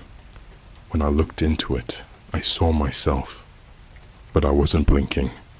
I watched my reflection smile without my face moving. I walked backwards. The reflection stayed perfectly still. Then its eyes followed me. I broke the mirror. Behind it was a screen, more video footage. I saw a different version of myself, sitting across from my wife at a Panera Bread. She was laughing. He was reaching across the table. They looked happy, in a way we never were. I don't think she even knows. I don't think the one they replaced me with is a copy. I think it's better. I've been out for 3 days now, maybe longer. My body's wrecked. My memories are glitching. I'll hear someone say something and suddenly remember conversations that never happened. People I've never met call me by name. Yesterday I woke up in a Holiday Inn parking lot, and a little girl tugged her mother's sleeve and whispered, "That man's face is cracked." I looked in the rearview mirror and saw a hairline fracture down the center of my forehead. It vanished when I blinked. Or maybe I just wanted it to. Every day I find new things. Yesterday, a business card left on my windshield. Mask Development Division, Tier 3 Extract. There is no real you, only newer versions. Today, someone emailed me a Dropbox link. No subject. Inside was a single video. Me, walking into my old apartment, smiling, kissing my wife. Time-stamped. Tomorrow. I don't know if I'm a person anymore. I think the man who typed these posts, who started this whole thing, died 2 entries ago. What's left is something else. A failed copy. A bug in their system. But if you're reading this, you need to ask yourself something. Have you ever seen your face move when you weren't moving? Heard your voice say something you didn't think? Opened a file you don't remember saving with your name on it? They're not just hunting people anymore. They're replacing us. And the worst part, no one notices. The countdown ends tonight. The note said, Halloween. I thought I had time left. I was wrong. I woke up this morning in a place that doesn't exist. No address, no signal, no sunlight. A room shaped like an operating theater, but not sterile. It smelled like melting plastic and skin, like the inside of a Halloween mask left too close to a space heater. There were others in the seats above me, not people, versions. Each one wore my face, but not just recent versions. I'm talking decades apart. Childhood me, college dropout me, the me with a broken nose from that bar fight I never told anyone about. They sat there, twitching in silence, their heads tilting in sync like they were waiting for the next line in a script. I looked down. My body was split open, but not in blood.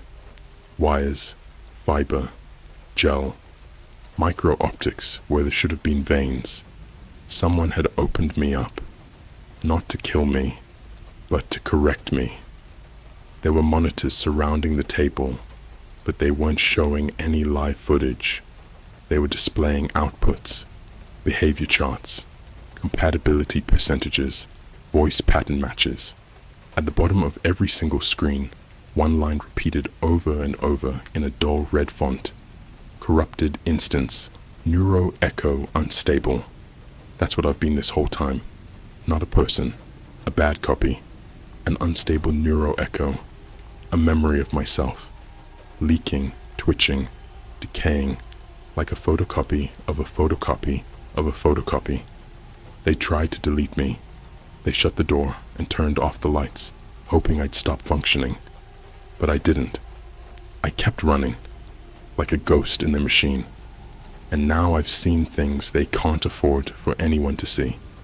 There's something buried in the backbone of the web, deeper than Tor, deeper than Freenet. A hidden protocol. It's not a site. It's not a server. It's a living system. Some call it the garden. Others call it the vault. It's a neural archive of human behavior, compiled from decades of browsing, typing, swiping, recording. Every app you've ever downloaded, every conversation you've ever whispered near your phone, it's all in there. They don't need to clone you. They just simulate you so perfectly that you believe you're real. The thing walking around with my wife right now, it's not a man. It's not even a copy. It's the perfect prediction. And she doesn't care. Because it listens better. It smiles more. It says all the things I was supposed to say. The one thing it doesn't do, ask questions. I escaped the theater. Or I think I did. It's hard to be sure. The doors were only there when I believed they would be. The hallways shifted when I doubted them. I think they let me leave, to finish the cycle, to press the lost key. Now I'm in a gas station off Route 50. It's 11:49 p.m. The guy behind the counter hasn't blinked in 20 minutes. His smile hasn't moved. He hums a pop song that hasn't been on the radio in 6 years. On the security screen behind him, I see myself standing at the soda machine, but I'm sitting here, right now, watching me move. I called my wife's number an hour ago. Someone answered. Not her, not even close. A low voice, like a choir of static, arranged to sound almost human. It said, "She was the test. You were the result. And now the result is finished." Then it laughed, and in the background, I swear I heard my own voice whispering back at me. I don't know how long I have left. The cracks in my reflection are spreading. People don't look at me anymore. They look through me, and I feel light, like I'm being unzipped, pixel by pixel, memory by memory. Soon I'll just be another folder, another clip in the archive, just like Nate, just like the man before me, just like the 100,000 before him, and no one will notice, because I'll still be posting, still working, still functioning, just not me. I left something behind. One last backup. If you're reading this and you still believe in your thoughts, your body, your face, then prove it. Look into a mirror. Stare long enough. You'll see it. The flicker, the delay, the drift. They're already building your version. You're just a few steps behind. Remember, you don't vanish. You're overwritten